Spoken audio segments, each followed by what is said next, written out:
Everyone, welcome to my channel Hindi tarot deck 222। मैं हूँ पल्लवी। कैसे हैं आप सभी लोग? आई होप आप सभी अच्छे होंगे। सो गाइज, आज मैं आप सभी लोगों के लिए लेकर आई हूँ एक और नई रीडिंग।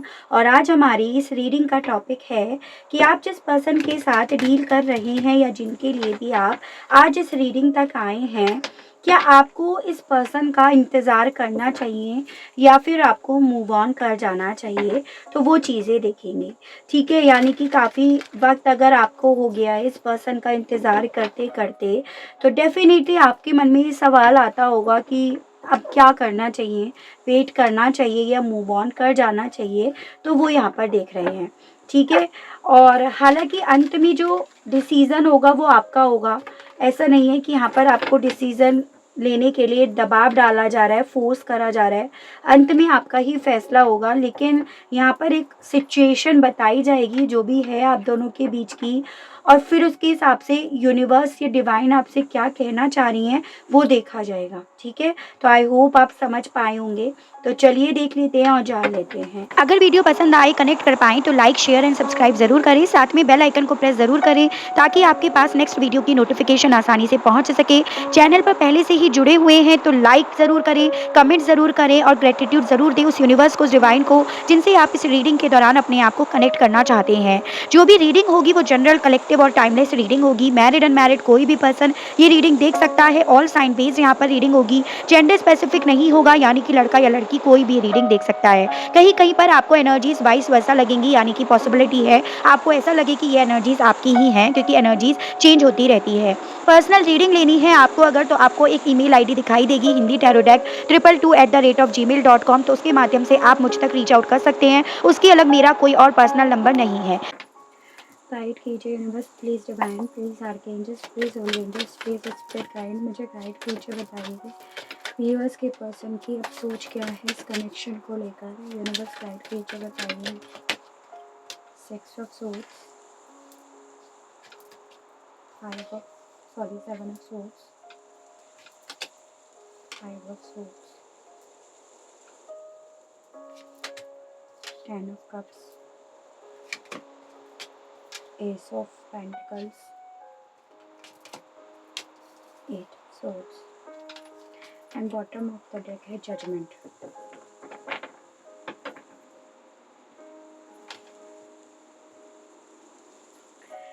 तो देखिए, सबसे पहले एनर्जीज डिस्कस करेंगे। जैसे यहाँ पर मेजॉरिटी लेवल पे जो एनर्जी है वो है आपकी जेमिनाई, लिब्रा एंड एक्वेरियस, मिथुन, तुला एंड कुंभ राशि।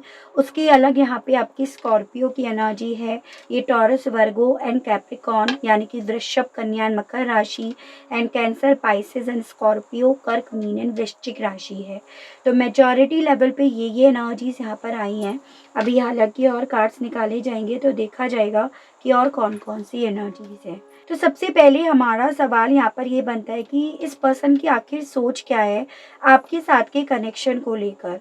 मुझे बेसिकली यहाँ पर ये दिख रहा है कि इस पर्सन ने ये सोच कर रख रखा है कि आपके साथ इनका जो भी रिश्ता है, जो भी कनेक्शन है ना, ये इस रिश्ते में खुद से तो कुछ नहीं कर पाएंगे। खुद से ये पूरी तरह से स्टक हैं, खुद से ये पूरी तरह से हेल्पलेस हैं, विक्टिम हैं, पूरी तरह से लाचार हैं। इस कनेक्शन के लिए कोई काम करना, इस कनेक्शन में सफलता लेकर आना, और अगर ये कनेक्शन इनके नसीब में होगा, अगर ये कनेक्शन इनके डेस्टिनी में होगा, तो ये कनेक्शन इन्हें, इनका भगवान इन्हें लाकर देगा। तो ये चीज़ें इनके दिल में हैं इस कनेक्शन को लेकर। यानी कि इस पर्सन के मन में ये चीज़ें हैं कि जो आप लोगों के बीच में अब तक हुआ है या जो भी इन्होंने अब तक करा है, जैसे कि हो सकता है आप लोगों के बीच में काफ़ी आर्ग्यूमेंट्स हुए हो, लड़ाई झगड़े हो गए हो, या ये दबे पाँव आपकी लाइफ से गए हो। लेकिन देखो, दबे पाँव भी अगर ये आपकी लाइफ से गए हैं तो उसके पीछे कोई तो वजह थी ना। तो वो वजह को याद करके, उस वजह को जितना ज़्यादा ये दिमाग से सोचते हैं, समझते हैं, उतना इन्हें ये चीज़ों का रियलाइज़ होता है या उतना ज़्यादा ये इस चीज़ को एक्सेप्ट कर लेते हैं कि ये स्टक है और ये खुद से इस रिश्ते में एक हेल्दी शुरुआत नहीं कर पाएँगे। इस रिश्ते में ये सुकून, शांति ये नहीं लेकर आ पाएँगे खुद से, और अगर ये रिश्ता इनके नसीब में होगा, इनके डेस्टिनी में होगा, तो भगवान ही अपना जजमेंट सुनाएँगे। भगवान ही यहाँ पर कुछ अच्छा करेंगे, इनके हक में करेंगे, इनके बेहतरी के लिए करेंगे। तो वो इनके मन में है इस कनेक्शन को लेकर। इसीलिए ये पर्सन ना इस एनर्जी में आपको ज़्यादा दिखाई देते हैं। आपके लिए फीलिंग्स होने के बावजूद भी सुई यहाँ पर आकर अटकती है, तो ये यहाँ पर दिख रहा है क्योंकि इस पर्सन ने इस चीज़ को एक्सेप्ट कर रखा है कि भगवान की मर्जी होगी। ठीक है? और देखते हैं 6 ऑफ सोर्स को क्लैरिफाई कीजिए, बताइए यूनिवर्स गाइड कीजिए। The high priestess in reversed and the magician, again वही चीज़ आ गई है। यहाँ पर मुझे आप लोगों के लिए नंबर 1 यानी कि जनवरी मंथ भी बेहद इम्पॉर्टेंट दिख रहा है। देखो इस पर्सन ने ना ये सोच रखा है आपके साथ, इनका जो भी कनेक्शन है ना, कि इस रिश्ते में डेफिनेटली अगर कुछ होगा, इस रिश्ते में अगर कुछ पॉजिटिव आएगा या जो सुकून आएगा वो सिर्फ मैनिफेस्ट के थ्रू ही आएगा। ठीक है? यानी कि ये पर्सन इस रिश्ते के लिए अपने आप से कुछ भी डिसीज़न नहीं ले पाएँगे, कुछ भी ये इस रिश्ते में सही अपनी तरफ से नहीं कर पाएँगे, स्पेशली ये डिसीज़न नहीं ले पाएँगे खुद से। इसीलिए इस पर्सन ने ना आपसे अपना मुँह मोड़ रखा है, इसीलिए इस पर्सन ने इस कनेक्शन से अपना मुँह मोड़ रखा है, वो मुझे यहाँ पर काफ़ी क्लियरली दिख रहा है। और ये जो सुकून इन्हें चाहिए ना, वो उस बेस पर चाहिए कि भगवान कोई मिरेकल कर दे, यूनिवर्स कोई चमत्कार कर दे, इनकी लाइफ में इन्हें सुकून दे दे आपके साथ के कनेक्शन को लेकर। तो बेसिकली इस पर्सन ने डेफिनेटली आपके साथ के कनेक्शन को पूरी तरह से अपनी तरफ से तो मिरेकल्स पर ही छोड़ रखा है, अपनी तरफ से एक्शंस लेने की बजाय। ठीक है? और मुझे पॉसिबिलिटी यहाँ पर ये दिख रही है कि जैसे ये पर्सन ना आपके साथ के कनेक्शन में खुद से फैसला ले भी नहीं सकते हैं। इनके ऊपर कोई ऐसा पर्सन है जो डिसीजंस इनकी लाइफ में क्या होना है, क्या नहीं होना है, वो लेते हैं। ठीक है? चाहे इनके ब्रदर हो, इनके फादर हो, इनकी मदर हो, सिस्टर हो, तो वो फैसला लेते हैं। इसीलिए ये पर्सन खुद से तो फैसला या डिसीजन ले नहीं पा रहे हैं और सब चीज़ें इन्होंने भगवान पर छोड़ रखी हैं। तो इनका ये सोचना है इस कनेक्शन को लेकर। ठीक है? हो सकता है इसी रीज़न की वजह से भी इस पर्सन से ने ना आपसे लड़ाई झगड़े करे हो, क्योंकि इन्हें उस वक़्त में ये चीज़ें समझ में आ रही थी कि ये आपसे तो लड़ लेंगे, लेकिन ये जो वजह है ना आप दोनों के बीच की दूरियों की, ये उस वजह से नहीं लड़ पाएँगे, या आपसे तो ये दबे पाँव दूर जा सकते हैं लेकिन उस वजह से दूर नहीं जा सकते हैं। इसीलिए इन्होंने उस वक़्त पे ये फ़ैसला भी लिया और अब ये सोच कर बैठे हैं अपने आप को विक्टिम, हेल्पलेस, कि अब भी नहीं कर पाएँगे और अब तो बस भगवान ही इस कनेक्शन को बचा पाएगा, अगर ये इनकी किस्मत में है तो। 7 ऑफ सोर्ड्स के मामले में व्यूअर्स के पर्सन का क्या सोचना है इस कनेक्शन को लेकर? 4 of wands reversed and judgement भी रिवर्स्ड में आया है। एरीज, लियो एंड सजिटेरियस, मेष, सिंह एंड धनु राशि एंड स्कॉर्पियो अगेन आया है। नंबर 20 काफ़ी लोगों के लिए इम्पॉर्टेंट है। देखो बेसिकली ये पर्सन जो दबे पाँव आपकी लाइफ से गए हैं ना, कुछ लोगों, जिन लोगों की लाइफ में से ये पर्सन बिना आर्ग्यूमेंट्स करे, बिना कोई बात बताए दबे पाँव जो इस कमिटमेंट को देने और निभाने की बजाय ये गए हैं, उस चीज़ का एहसास इन्हें है, उस चीज़ का इन्हें इस तरह से एहसास है कि ये मेरा एक बैड कर्मा है जो मैंने ऑलरेडी क्रिएट करा है, जो मैंने ऑलरेडी बनाया है। एज एन किसी को कमिटमेंट के वादे करके वो छोड़ कर आए हैं, या कमिटेड थे ऑलरेडी और उसके साथ भी रिलेशनशिप में आए तो वो बैड कर्मा बनाया है, या आप ऑलरेडी मैरिड हो, आपकी जिम्मेदारियां नहीं निभाई हैं तो वो एक बैड कर्मा बनाया है। तो इस पर्सन के दिल में ये चीज़ें चलती हैं कि ये कर्मा ना आगे पीछे मेरे को हिट करेगा, ये कर्मा आगे पीछे मेरी ज़िंदगी में मुझसे वो चीज़ें छीनेगा जो मेरे लिए एक वक्त पे बहुत प्यारी हो जाएगी। तो वो चीज़ों का डर इनके मन में रहता है और उस चीज़ का गिल्ट इन्हें कहीं न कहीं आपकी तरफ बढ़ने भी नहीं दे रहा, क्योंकि गलती इन्होंने करी है। ठीक है? गलतियाँ अपने आप से ही मान लें, ये ही बहुत बड़ी बात है।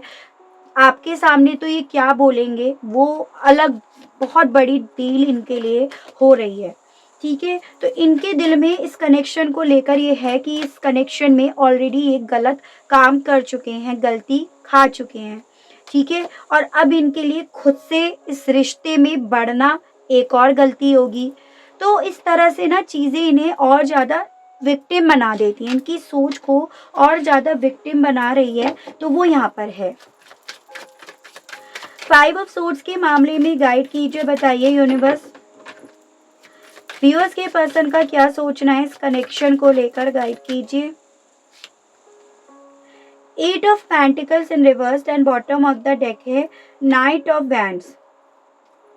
बेसिकली मुझे यहाँ पर ये दिख रहा है कि जिन लोगों के केस में इस पर्सन ने आपसे लड़ाई झगड़े करे हैं, कॉन्फ्लिक्ट इन्होंने आपसे करे हैं ना, तो उन केसेस में इस पर्सन के साथ ये हो रहा है कि इनके दिल में ये चीज़ें हैं कि अगर बाई चांस इस रिश्ते की लीड लेते हैं, इस रिश्ते में आई हुई प्रॉब्लम्स को अगर ये डील करते हैं, सॉल्व करने की कोशिश करते हैं, तो चीज़ें ना उस तरह से नहीं होंगी। जैसे होता है कि आर्ग्यूमेंट्स इस कदर बुरे हो गए, इस कदर ख़राब हुए हैं कि रिश्ते में गांठ पड़ गई है। तो इनके दिल में ये चीज़ें हैं कि रिश्ते में अगर ऑलरेडी गांठ पड़ गई है तो रिश्ते में वापस से जाने में शायद कोई समझदारी नहीं होगी, क्योंकि वो रिश्ता पहले जैसा नहीं बन पाएगा। और वही चीज़ें इन्हें फ्रस्ट्रेट करती हैं और वही चीज़ें इन्हें थाम भी लेती हैं, ठीक है। इनके दिल में ये चीज़ें इस कनेक्शन को लेकर कि शायद ना तो आप अब इन्हें इस तरह से समझोगे इतने कॉन्फ्लिक्ट होने के बाद, और शायद ना ये उस बात को सही से समझा पाएंगे। तो वो चीज़ें ना इन्हें इस रिश्ते में वर्क करने के लिए यहाँ पर काफ़ी ज़्यादा रोक रही हैं, ये यहाँ पर काफ़ी क्लियरली है। 10 ऑफ कप्स के मामले में गाइड कीजिए, बताइए व्यूअर्स के पर्सन का क्या सोचना है इस कनेक्शन को लेकर। यूनिवर्स गाइड कीजिए, बताइए। 4 of swords in reversed and bottom of the deck आपका 7 of wands in reversed. Basically मुझे यहाँ पर ये दिख रहा है कि देखो ये इस पर्सन के साथ ही हो रहा है, ये आपको तो याद करते हैं, लेकिन जब भी कमिटमेंट की बात आ रही है ना, तब ये पर्सन रिवर्स में चले जाते हैं। तब ये पर्सन ऐसे हो जाते हैं जैसे कि अपने दिमाग को ओवरलोड करने लगेंगे, अपने आप को जानबूझकर थाम लेंगे, अपने आप को जानबूझकर ऐसा समझने लगेंगे कि कुछ नहीं कर पाएंगे, एकदम से अपने हथियार जैसे गिरा देंगे। तो वो मुझे यहाँ पर दिख रहा है। आपके साथ के बीते पल भी नहीं याद आ रहे हैं, इसमें पॉजिटिविटी भी चाह रहे हैं, लेकिन भाई इन सब चीज़ों के लिए जो तुम्हें हिम्मत करनी है, एक्शंस लेने हैं, एफर्ट करने हैं, उनमें ये पर्सन 100 कदम पीछे रख लेते हैं। तो वो मुझे यहाँ पर काफ़ी क्लियरली दिख रहा है, ठीक है। और इनको जब जब आपके साथ के कनेक्शन की याद आती है तो ये ओवरलोड होने लगते हैं या ये थम जाते हैं इस सोच के साथ कि कनेक्शन तो बहुत प्यारा है, आप बहुत प्यारे हो, आपका साथ बहुत प्यारा है, लेकिन इस कमिटमेंट को पाने के लिए, इस कमिटमेंट को निभाने के लिए इन्हें जो करेज दिखाना पड़ेगा, ठीक है, वो इनके लिए आसान नहीं रहेगा। तो ये चीज़ें इनके मन में बेहद ज़्यादा चलती हैं, क्योंकि ये भी देखिए आप 7 ऑफ वैंड्स भी रिवर्स्ड में आया है। मुझे यहाँ पर ये दिख रहा है कि ये पर्सन ना बहुत सारी बातों को लॉजिक के हिसाब से पकड़ कर बैठे हैं, और वो जो लॉजिक है इनका वो भी गलत है। मतलब लॉजिक भी हो, अगर वो भी सही हो तो भी बात मानी जाए, लेकिन इनके तो लॉजिक भी यहाँ पर पूरी तरह से बकवास दिखाई दे रहे हैं। वो मुझे यहाँ पर दिखा, ठीक है, जैसे कि ना आने के 100 बहाने। एस ऑफ पेंटिकल्स के मामले में गाइड कीजिए, बताइए इस पर्सन का क्या सोचना है इस कनेक्शन को लेकर। गाइड कीजिए, बताइए यूनिवर्स।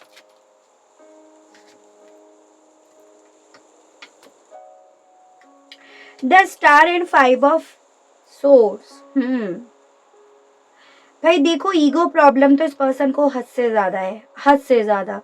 एज एन आपका साथ चाहिए, रीयूनाइट होना है, जो मैं आपको बता रही हूँ, मिरेकल के बेस पर, होप के बेस पर जो चीज़ें छोड़ रखी हैं।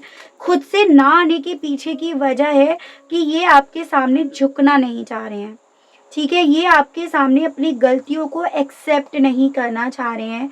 ये आपके सामने ये नहीं शो करना चाह रहे हैं कि ये आपके सामने कमज़ोर पड़ गए, इस प्यार के सामने कमज़ोर पड़ गए, तो इसलिए ये पर्सन नहीं आ रहे हैं, ठीक है। तो इसीलिए ये अपने अजीब और गरीब लॉजिक्स बनाकर अपनी मेंटलिटी को विक्टिम बनाए बैठे हैं इस कनेक्शन को लेकर। तो ये यहाँ पर है, ठीक है।